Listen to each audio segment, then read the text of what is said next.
Dear student, welcome to our YouTube channel हरूरल English Kadim Aqeel. और आज की वीडियो में हम जो है डिटर्मिनर का टॉपिक लिटिल वाले को कंटिन्यू करते हैं। लास्ट टाइम पे आई थिंक फ्यू और आफ्यू हमने शुरू किया था, तो उसमें वो 10 प्लस क्वेश्चंस डिस्कस कर लिए थे। अब उसी को आगे बढ़ाते हैं। तो एक बार फिर से थोड़ा सा बता देता हूँ। देखिए, फ्यू और लिटिल का यूज आप करते हैं जब आपको नो वाला मीनिंग चाहिए, ये नेगेटिव मीनिंग कन्वे करता है। आ फ्यू और आ लिटिल का यूज आप तब करते हैं जब आपको सम वाला मीनिंग चाहिए, पॉजिटिव मीनिंग कन्वे करता है। द फ्यू और द लिटिल का यूज आप तब करते हैं जब आपको ऑल द वाला मीनिंग चाहिए, और इसका यूज आप तभी करेंगे जब आपको सेंटेंस में नाउन का रेफरेंस दिया होगा, है ना। नाउन का रेफरेंस दिया होगा। तो हमने कुछ क्वेश्चन कर लिए थे अबाउट 10 प्लस। अब उसी को थोड़ा सा आगे बढ़ाते हैं। तो देखिए, मैं इसको मिटा देता हूँ।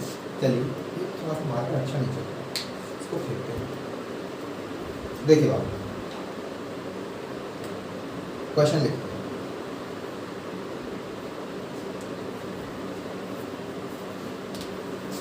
देखिए, they have made a few mistake in the paper. They have made a few mistake in the paper. एक और सवाल लिखते बाबू। ये हमारा I think this is question number 10 और एक क्वेश्चन नंबर 11। 9 क्वेश्चन हमने प्रीवियस वीडियो में डिस्कस कर लिए थे, वो आप उसमें देख सकते हैं।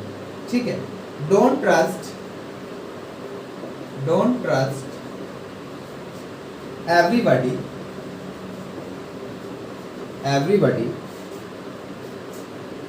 the few people are trustworthy here. The few people are trustworthy here. बाबू, ट्रस्टवर्दी एडजेक्टिव है। ट्रस्टवर्दी क्या है? एडजेक्टिव। अब आप देखिए, they have made few mistake in the paper. बाबू, आपने यहाँ पे मिस्टेक नाउन लिखा और आ फ्यू लिखा, ठीक है। आ फ्यू मतलब पॉजिटिव मीनिंग कन्वे कर रहा है, लेकिन यहाँ पर आपने मिस्टेक सिंगुलर काउंटेबल नाउन लिख दिया। अब आ फ्यू के साथ तो आप प्लूरल काउंटेबल नाउन लिख पाओगे। मिस्टेक की जगह मिस्टेक कर दो।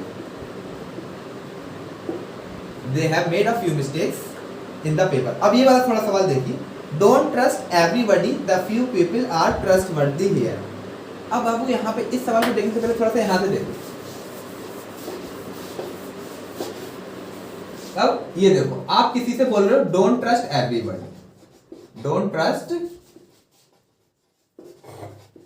एवरीबॉडी, और आप किसी को बोलो डोंट ट्रस्ट एनीबॉडी, ये बोल रहे हैं। तो देखिए, जब आप डोंट ट्रस्ट एनीबॉडी बोलोगे, तो मैंने आपको बताया था नेगेटिव में एनी जीरो वाला सेंस कन्वे करता है, नो वाला सेंस कन्वे करता है। तो जब आप किसी को डोंट ट्रस्ट एनीबॉडी बोलोगे, तो इसका मतलब क्या है कि आप बोल रहे हो कि डोंट ट्रस्ट नो वन, मतलब नो वाला मीनिंग आप कन्वे कर रहे हो। नेगेटिव में एनी नो का मीनिंग देता है। I can't solve any question, मतलब I can't solve no question, है नहीं। अब आपने बोला डोंट ट्रस्ट एवरीबॉडी, ठीक है, डोंट ट्रस्ट एवरीबॉडी बोल रहे हो, तो इसका मतलब क्या हो गया क्या बाबू? बट ट्रस्ट सम। तो ये जब आप निगेटिव में एवरी का यूज करते हो, तो वो सम वाला मीनिंग कन्वे करता है, और सम का मतलब पॉजिटिव होता है, ये आपने पता है। सम मतलब पॉजिटिव। तो अगर आप किसी को बोलो डोंट ट्रस्ट एवरीबॉडी, तो इसका मतलब डायरेक्टली ये कह रहे हो कि बट ट्रस्ट समबडी, कुछ लोगों को आप ट्रस्ट करो। और जब आप बोल रहे हो कि डोंट ट्रस्ट एनीबॉडी, तो इसका मतलब क्या है कि आप ये सिंपली बोल रहे हो कि डोंट ट्रस्ट नो वन, किसी को भी ट्रस्ट नहीं करो। अब बाबू, आपने यहाँ पे देखो ये लिख दिया कि डोंट ट्रस्ट एवरीबॉडी,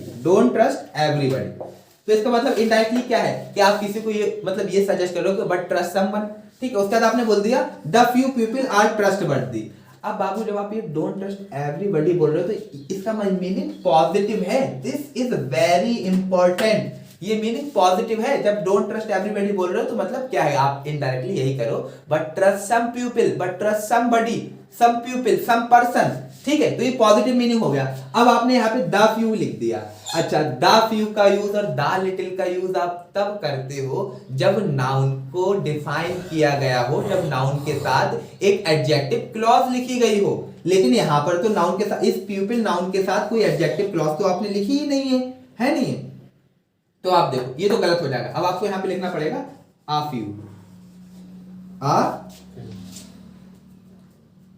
तो खुल ही नहीं रहा।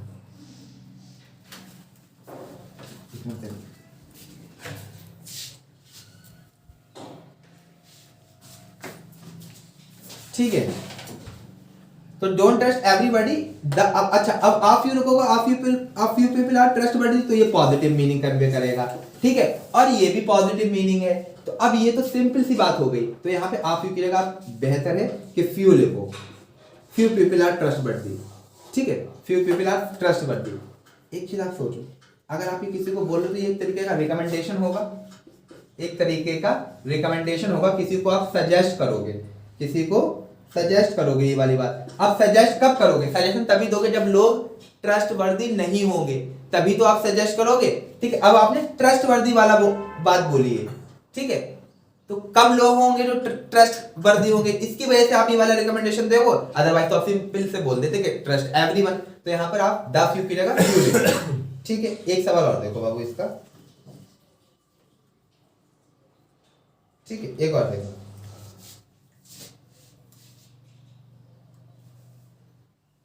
एक और देखना। एक मैं लिखता हूं, few people don't believe, few people don't believe this story, few people don't believe this story. और एक और देखो बाबू, a few people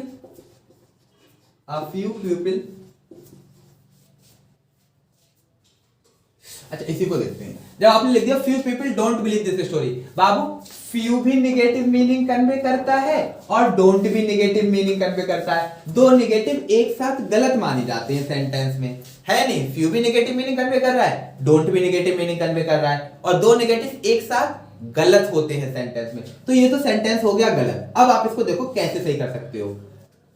आप लिखो, या तो ऐसे लिख सकते हो, आ फ्यू पीपल, आ फ्यू पीपल। जब बाबू आप आ फ्यू पीपल लिखोगे तो आप इसको ऐसे लिखोगे, believe this story, believe this story. Alright, आप चाहते हो कि मुझे फ्यू का ही यूज करना, तो आप ऐसे लोगों, few people believe this story, few people believe this story. अब इसमें मीनिंग में डिफरेंस समझना बाबू। ठीक है, जब आप लिखोगे आ few people believe this story, तो बाबू ये पॉजिटिव मीनिंग है, ये मीनिंग पॉजिटिव हो गया। ठीक है, और जब आप लिखोगे few people believe this story, तो ये मीनिंग नेगेटिव हो गया। ऐसे करके देखो बाबू, क्या देखना बाबू, 100 लोग हैं, 100 लोग हैं।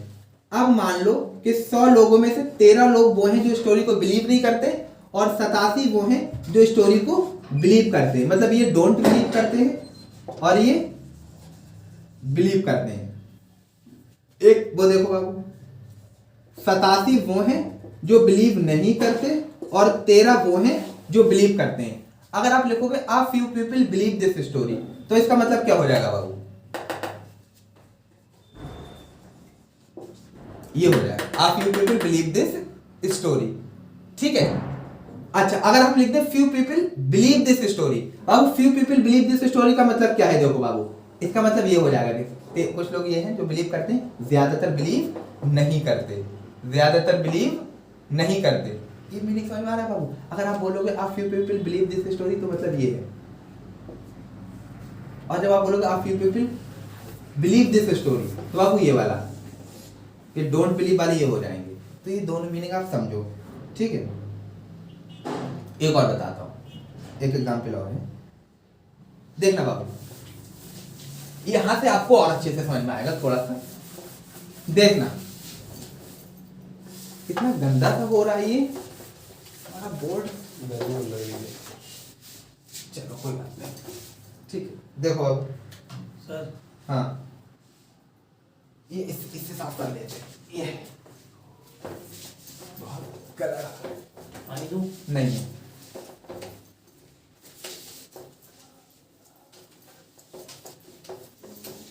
देखना बाबू, एक मैं लिखता हूं सवाल, यहां पर क्वेश्चन है, few people believe in ghost, ऐसे लिखता हूं, आ few people believe in ghost now days. और एक लिख देता हूं few people believe in ghosts nowadays.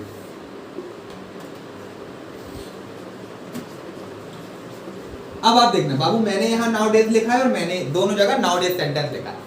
इस नाउडेज का मतलब मैं मानता हूँ 2022, क्या चीज, और इसका मतलब मानता हूँ 1822।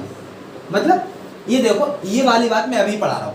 आज के वक्त में क्या है, 2022 चल रही है, साइंस बहुत ज्यादा एडवांस हो चुकी है और believing in ghost is considered as a sort of superstition in 2020। मतलब घोस्ट में बिलीव करना एक तरीके का सुपरस्टिशन माना जाता है ना बाबू। अगर हम ये वाली बात बोल रहे हैं, आप few people believe in ghost nowadays, तो आप फ्यू का मतलब पॉजिटिव मीनिंग हो जाएगा। लेकिन अगर आप इस वाली बात को देखो, 2022 के रेस्पेक्ट में घोस्ट में बिलीव करने वाले लोग कम हैं, ठीक है, और घोस्ट में ना बिलीव करने वाले लोग ज्यादा हैं। तो अगर ये वाली बात 2022 में मैं बोल रहा हूँ, तो घोस्ट में बिलीव करने वाले लोग ज्यादा हैं या घोस्ट में बिलीव ना करने वाले लोग ज्यादा हैं? बाबू, ना करने वाले लोग ज्यादा हैं। तो यहाँ पे आपको नेगेटिव मीनिंग चाहिए, few people believe in ghost nowadays. लेकिन अगर सोचो बाबू, कोई आदमी यही वाली बात 1822 में पढ़ाता हो, तो 1822 में तो सुपरस्टिशन बहुत था, लोग घोस्ट में बहुत यकीन करते थे। उस टाइम पे अगर किसी टीचर ने ये वाली बात पढ़ाई होगी, ये सेंटेंस लिखा होगा, तो पता है उसने ये लिख दिया होगा, आप फ्यू पीपल। क्यों? अब यहाँ पर आपको पॉजिटिव मीनिंग चाहिए। पॉजिटिव मीनिंग कैसे चाहिए? क्योंकि 1822 में घोस्ट में, भूतों में विश्वास करने वाले लोग ज्यादा थे और विश्वास ना करने वाले लोग कम थे। तो अगर नाउडेज को हम 1822 माने तो आप फ्यू लिखना पड़ेगा, अगर हम नाउडेज को 2022 माने तो हमें फ्यू लिखना पड़ेगा। आप ये वाली बात समझे? Very good. एक सवाल और देखो बाबू, ठीक है, एक सवाल और देखना बाबू।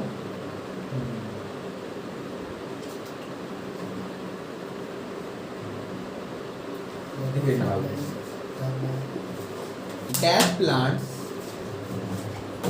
found in deserts are called xerophytes. बाबू आपने यहाँ पे लिखा dash plants found in desert are called xerophytes. Plants plural countable noun है, लिटिल तो आएगा नहीं। अब बाबू वो सारे, अब आपके पास क्या मतलब लिटिल आएगा नहीं, अब आपके पास ऑप्शन है फ्यू, आ फ्यू और द फ्यू। लेकिन अब इस प्लांट्स के साथ हम क्या लिखें बाबू? तो ये वो प्लांट्स हैं जो डेजर्ट्स में पाए जाते हैं। तो यहाँ पे all the plant which are found in desert, उन सारे के सारे प्लांट्स को हम xerophytes बोलते हैं। तो द फ्यू आ जाएगा, क्या चीज? द फ्यू, ठीक है। The few plants found in desert are called xerophytes। बाबू हमने द फ्यू क्यों लिखा? क्योंकि ये वो प्लांट्स हैं जो डेजर्ट्स में पाए जाते हैं, डेफिनेट प्लांट हैं, ठीक है।